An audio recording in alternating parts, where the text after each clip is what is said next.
오늘은 에스라의 회개와 중보기도라는 주제로 우리 하나님 말씀 함께 나누도록 하겠습니다. 우리는 지난주 말씀을 통해서 에스라의 2차 포로귀환을 통해서 이 예루살렘으로 돌아온 에스라가 이스라엘 백성들의 이 통원 소식을 듣고 큰 상심에 빠졌다는 이야기를 우리 함께 나누었습니다. 에스라는 이스라엘 백성들의 이 타락 소식을 듣고 이 속옷과 겉옷을 찢고 머리털과 수염까지 잡아뜯으며 아주 애통해하던 모습을 우리는 지난주 말씀을 통해서 우리 함께 나누었습니다. 오늘 본문의 말씀은 그렇게 애통하며 주저앉아 있던 에스라가 이 저녁 제사를 드릴 때 하나님을 향해 무릎을 꿇고 하늘을 향하여 손을 들고 기도를 시작했다는 내용으로 오늘 본문의 말씀이 시작이 됩니다. 에스라의 회개와 이 중보 기도에서 우리가 주목해야 할 것은 에스라가 기도 중에서 우리라는 말을 무려 27번이나 사용했다는 겁니다. 여기에서도 우리가 볼 수 있듯이 에스라는 이스라엘 백성들의 죄악을 바라보면서 이 동족에 대한 강한 연대 의식을 가지고 있다라는 것을 우리는 알 수 있는 것이죠. 에스라의 기도에서 이스라엘의 죄악에 대해 말하면서 우리라는 말을 사용하고 있습니다. 그것도 27번이나 사용했어요. 죄악을 저지른 것은 예루살렘에 살고 있던 이스라엘 백성들인데 이제 막 2차 포로 귀환에서 돌아온 에스라가 무슨 죄가 있어서 우리라는 단어를 사용하면서 이 죄악을 하나님께 고백했을까요? 지금 이스라엘 백성들의 죄의 내용은 이방 우상을 숭배하는 여인들을 아내로 취한 죄, 그리고 그 이방의 우상 문화들을 받아들이고 거기에 물든 죄, 이런 죄악들이 있습니다. 이제 돌아온 에스라는 이 죄악과는 사실 아무런 관련이 없죠.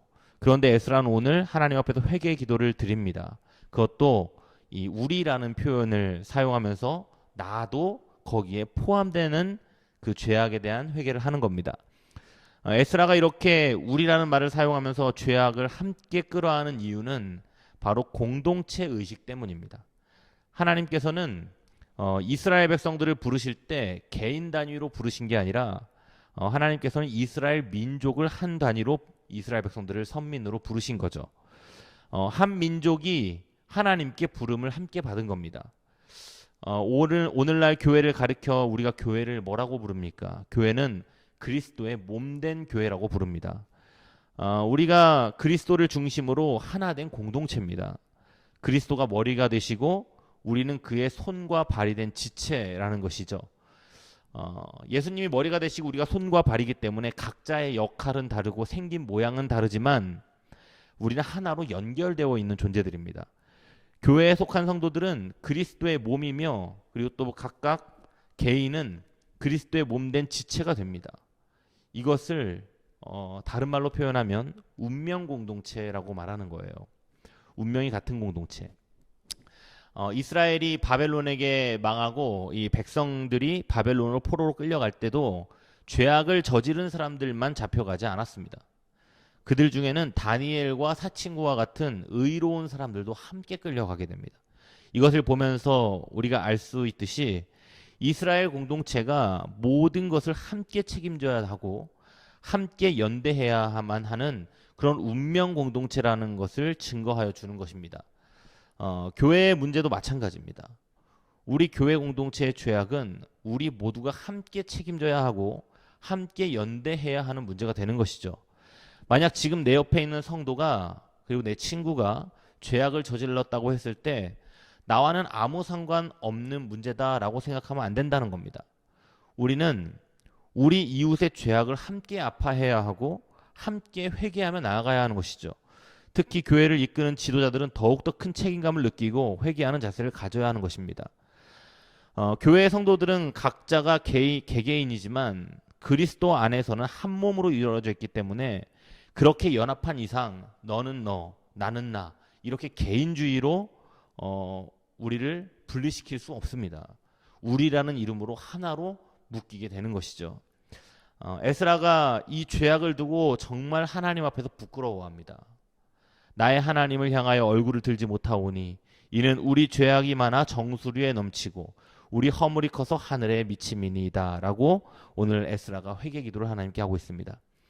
에스라는 감히 하나님을 향하여 얼굴을 들지 못할 정도로 부끄럽다라는 이야기를 하고 있는데 정말 어느 정도 잘못을 하면 하늘을 향해 얼굴을 들지 못할 정도로 부끄럽게 될까요?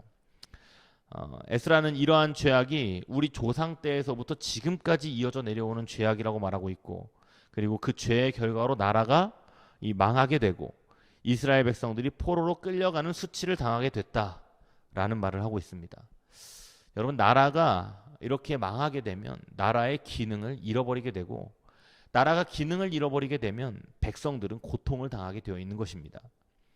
여러분, 베네수엘라라는 나라의 사건을 너무나도 잘 알고 있을 겁니다. 베네수엘라가 완전히 나라의 기능을 잃어버렸어요. 베네수엘라는 원래 남미에서 제일 잘 사는 나라 중에 한 나라였다고 합니다. 베네수엘라가 잘 살았던 이유는 여러 가지가 있지만 그 핵심에는 석유가 있어요. 엄청난 매장량으로 산유국이었던 것이죠. 이 석유가 많은 나라 하면은 딱 떠오르는 것이 한 가지가 있는데, 그것은 바로 돈이 많은 나라, 이렇게 생각이 먼저 떠오릅니다. 오일머니로 이 복지 국가를 건설하고 살기 좋은 나라라는 소리도 듣던 나라였어요. 그리고 또 이 두 개의 테이블 모양으로 생긴 산 아우얀 테프이라는 관광지도 있어서 이 관광 명소로도 굉장히 유명했던 것입니다. 자원도 많고 자랑할 거리도 많고 복지도 잘 돼 있는 이런 나라가 어떻게 이렇게 한순간에 무너져 버리는 나라가 되었는가? 여러분, 베네수엘라의 경제를 지탱하고 있는 것은 석유였습니다. 그런데 석유 수익을 독점하는 기득권자들 때문에 이 나라의 빈부의 격차가 점점 커지기 시작하는 거예요. 몇몇 사람이 석유권을 독점하니까 이 경제가 돌아가지를 않는 것이죠. 그리고 지나치게 석유에 의존하다 보니까 다른 산업들이 발달을 하지 않습니다. 그러면서 외채가 급격하게 증가하면서 경제가 나락으로 떨어지기 시작해요. 뿐만 아니라 사회는 각종 갈등과 불만, 그리고 수많은 시위대가 발생해 매우 혼란스러워져요. 이렇게 어두운 터널을 건너는 동안 베네수엘라 정부는 더욱더 부패해지기 시작하는 것이죠. 그리고 베네수엘라 국민들 중에는 수많은 빈민들이 생겨나기 시작합니다. 석유값이 폭락하고 그리고 국가 경제가 바닥을 치니까 가장 어려워지는 사람들이 누구겠어요? 당연히 일반 시민들과 빈민층이겠죠. 지도자였던 차베스는 이 물가를 안정시키겠다고 국가에서 기업의 물건들의 가격을 마음대로 설정하게 됩니다. 막 다운시키는 거예요. 그러니까 기업이 무너지게 되죠. 그래도 안 되자 이 화폐를 무자비하게 찍어내기 시작합니다. 돈을 많이 찍어내니까 물가가 어떻게 되겠어요? 엄청나게 상승을 하게 되는 겁니다. 빵 하나를 사려면 이 돈을 리어커로 싣고 갈 정도의 상황이 된 겁니다. 2018년 물가 상승률이 13만 %라고 해요. 어마어마한, 상상도 할 수 없는 물가 상승률이 있었어요. 컵라면 육개장 하나 사려면 가격이 한 130만 원 정도 꼴이 되고, 이 스타벅스 커피 한 잔을 마시려면 530만 원 정도는 내야 커피 한 잔을 마실 수 있었다고 합니다. 이것을 뭐라고 부르냐면 초인플레이션이라고 부르는데, 통제가 불가능할 정도로 극심한 물가 상승을 말하는 것이죠. 말 그대로 돈이 휴지 조각이 된 겁니다. 아니, 휴지 하나를 사려면 지폐를 한 박스를 들고 가야 살 수 있는 그런 상황이 돼버린 겁니다. 돈이 막 길바닥에서 쓰레기처럼 굴러다니고, 그리고 돈으로 사람들이 이 종이를 접어서 가방을 만들어서 메고 다니고, 제일 큰 문제는 이 먹을 게 없었다는 거예요. 이 나라가 이 재난 영화에 나올 법한 모습으로 바뀌게 되고, 막 국민들은 막 쓰레기통을 뒤져서 막 음식물을 찾아 먹게 되고, 막 이런 최악의 상황까지 이르게 된 겁니다. 국가가 국가로서의 기능을 하지 못하니까 이런 정말로 너무나도 고통스러운 상황이 발생하게 되는 겁니다. 여러분, 국가가 국가의 역할을 하지 못하면 나라가 범죄가 늘어나게 되고 더 이상 이 나라에서 살지 못할 상황이 이어지게 되는 것입니다. 베네수엘라 국민들은 희망을 찾아서 이 국경을 넘기 시작했어요. 주변에 있는 인근 국가로 막 넘어가기 시작했는데, 2019년까지 베네수엘라 난민 530만 명이 해외로 이탈을 했다고 합니다. 이 수많은 난민들 어떻게 감당할 겁니까? 국가가 국가의 기능을 못하면 국민들이 더 이상 살아갈 수 없는 상황이 되는 것입니다. 이스라엘 민족은 이미 한 번 국가의 완전한 패망을 경험한 나라입니다. 나라가 완전히 폐허가 되었고 백성들은 포로로 끌려간 역사가 있는 나라예요.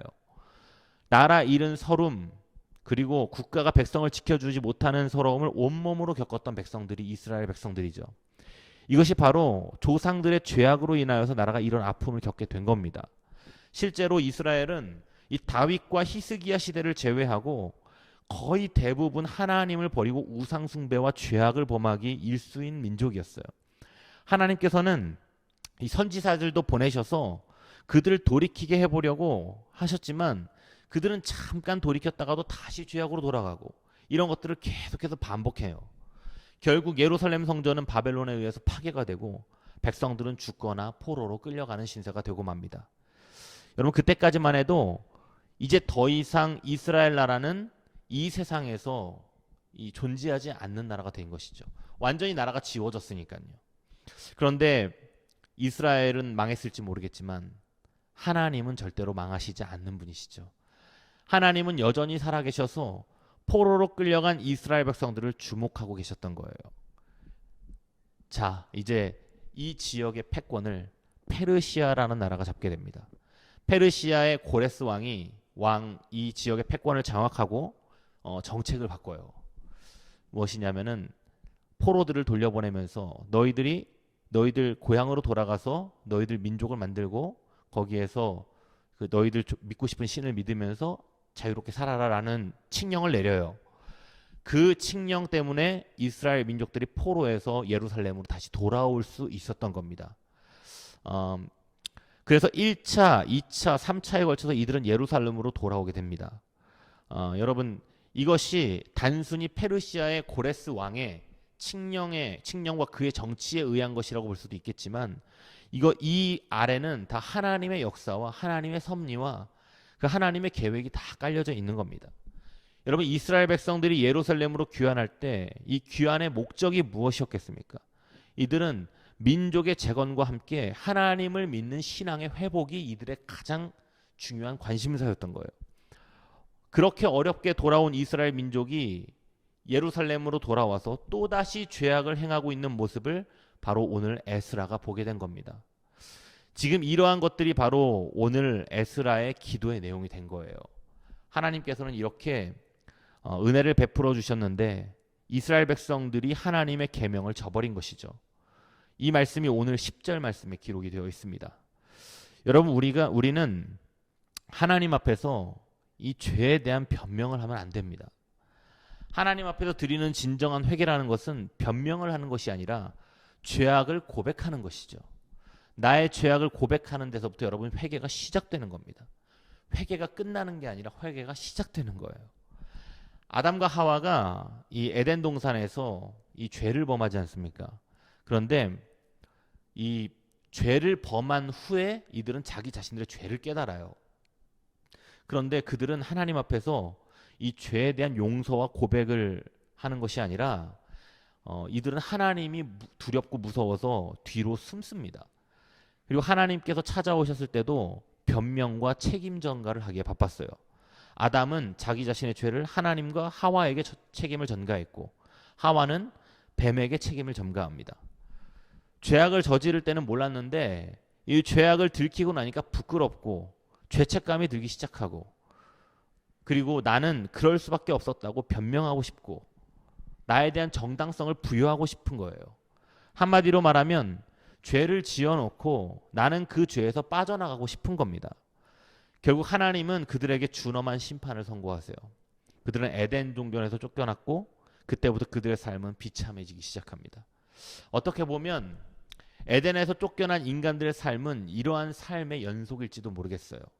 죄악을 저지르고 변명과 책임을 떠넘기고 서로를 비난하는 그런 에덴에서 쫓겨난 비참한 삶이 지금까지도 이어지고 있는 것이 아닌가 하는 생각을 해보게 됩니다. 내가 죄악을 저질렀을 때 혹은 죄악을 깨달았을 때 가장 좋은 태도는 무조건 자기 자신의 잘못을 하나님께 고백하는 겁니다. 그리고 용서를 구하는 것이죠.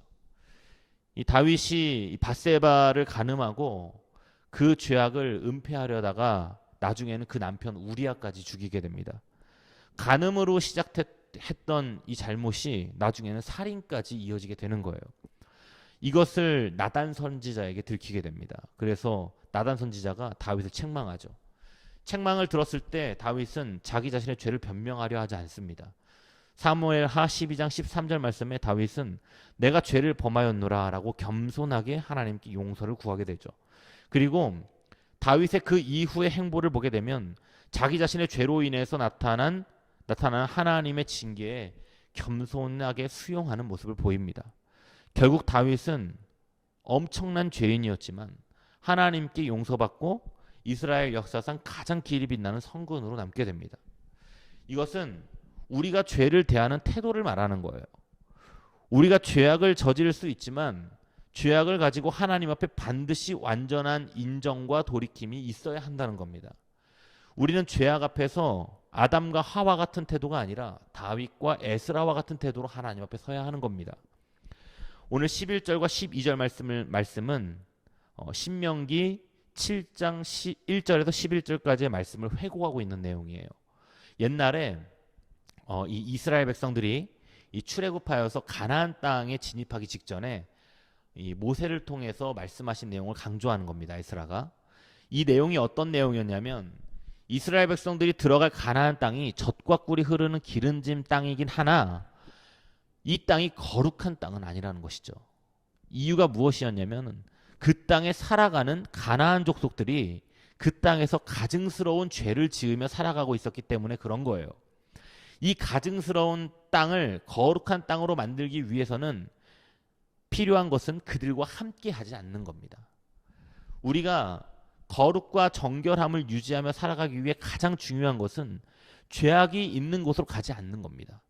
죄악이 있는 곳으로 계속해서 접근하다 보면 어느 순간 그 죄악이 나에게 슬며시 물들기 시작하는 거예요.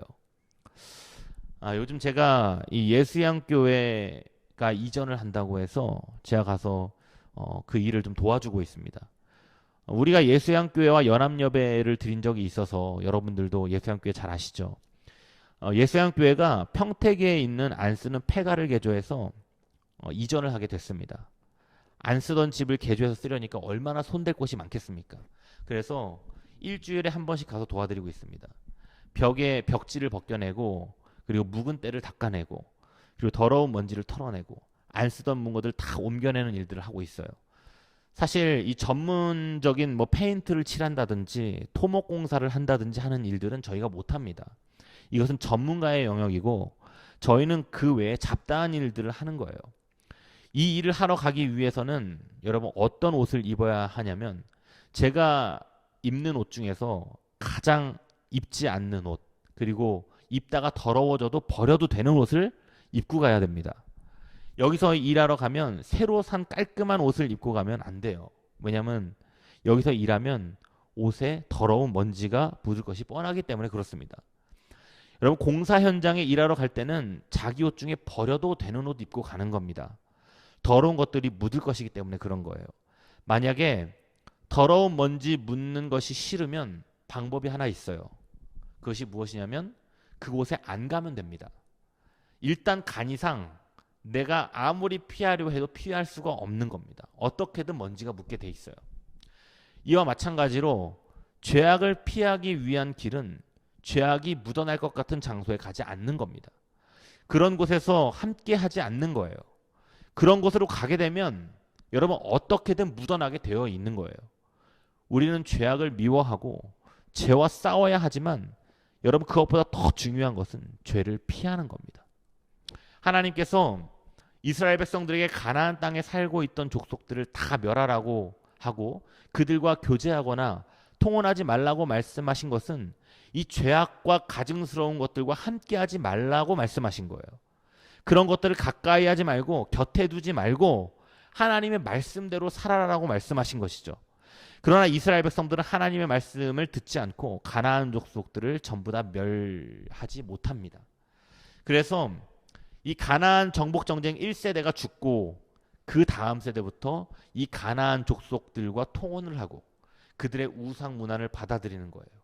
결국 뿌리 뽑지 못했던 죄악의 잔재들이 남아서 급속도로 전체에 퍼져나가기 시작한 겁니다. 여러분, 그런데 우리가 여기서 한 가지 더 확인할 수 있는 것은 세상은 천국처럼 완전 무결한 곳이 단 한 군데도 없다는 겁니다. 여러분, 출애굽한 이스라엘 백성들이 들어갈 가나안 땅이나 에스라가 돌아갈 예루살렘이나 다 죄악이 만연한 곳이었어요. 우리가 죄악이 만연한 곳에 가지 말아야 하겠지만, 그래야 죄악을 피할 수 있지만, 그렇다고 완전히 피할 수 있는 곳이 있는 것도 아닙니다. 여러분, 세상에 완전 무결한 곳은 존재하지 않습니다. 그렇기 때문에 우리는 필연적으로 죄악과 싸우며 살아갈 수밖에 없는 거예요. 여러분, 교회라고 해서 죄로부터 완전한 곳이 아닙니다.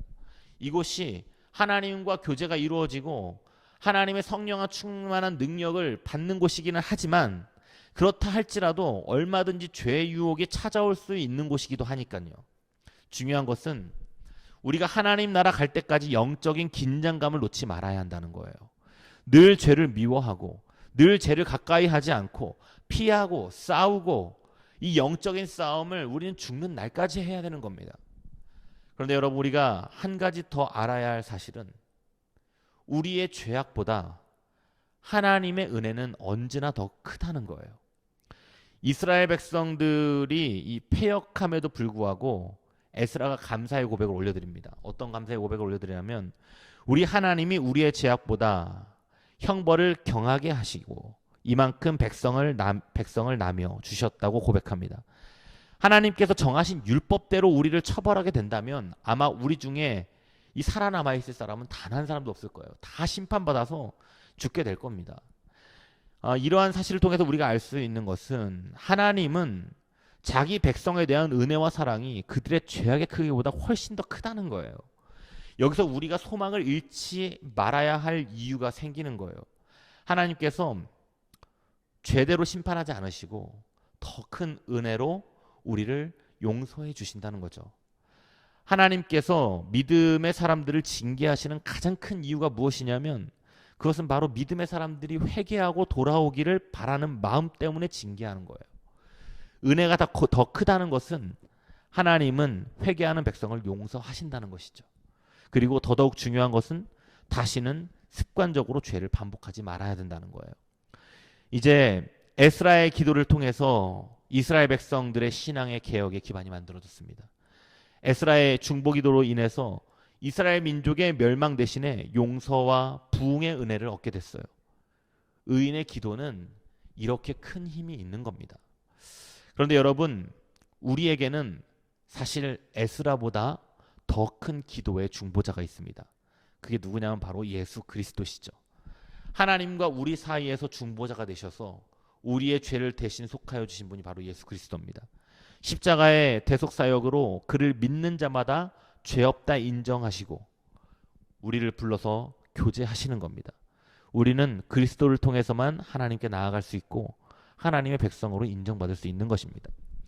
에스라의 기도는 하나님의 은혜와 공의는 높고, 그리고 이스라엘 자손들은 죄인으로 낮춘 것이 에스라의 기도의 핵심이에요. 그의 이 기도 속에는 용서해달라는 간구조차 없습니다. 그 기도에는 자신들의 죄를 사실 그대로 고백하며 인정하는 바로 그 진심 어린 고백만 담겨져 있습니다. 우리는 하나님 앞에서 진실하게 기도해야 합니다. 하나님은 여러분 다 아십니다. 그래서 기도의 내용이 화려하지 않아도, 기도의 내용이 멋스럽지 않아도 하나님은 우리의 진심 어린 고백을 기다리고 계신 것이죠. 그래서 늘 주님 앞에서 진실된 고백을 올려드려야 되는 겁니다. 천리길도 한 걸음부터라는 말이 있습니다. 여러분, 부흥을 원하신다면 지금 내 자리에서 진정성 있는 기도를 먼저 해야 되는 겁니다. 더 큰 것을 바라기 전에 지금 나의 죄를 회개하는 이 회개의 기도 하나가 너무너무나도 중요한 겁니다. 사랑하는 성도 여러분, 우리 세계롭게 모든 성도들이 하나님 앞에 진심 어린 기도를 하여 하나님께 용서받고 하나님의 크신 사람으로 쓰임받는 놀라운 역사가 임하게 되기를 간절히 축원합니다. 기도하겠습니다. 살아계신 하나님, 지도자 에스라는 이스라엘 백성들의 죄악을 품고 그것이 나의 죄인 것처럼, 우리의 모두의 죄인 것처럼 하나님께 기도했습니다. 하나님, 이제 우리가 에스라와 같이 진실된 회개의 기도를 하나님께 올려드리는 우리가 되기를 간절히 소망합니다. 우리의 입술의 고백으로부터 하나님 앞에서 진실되게 회개하는 우리의 입술들이 되기를 간절히 소망합니다. 하나님 붙들어 주셔서 우리가 크신 하나님의 은혜를 경험하는 놀라운 역사를 체험하게 하여 주시옵소서.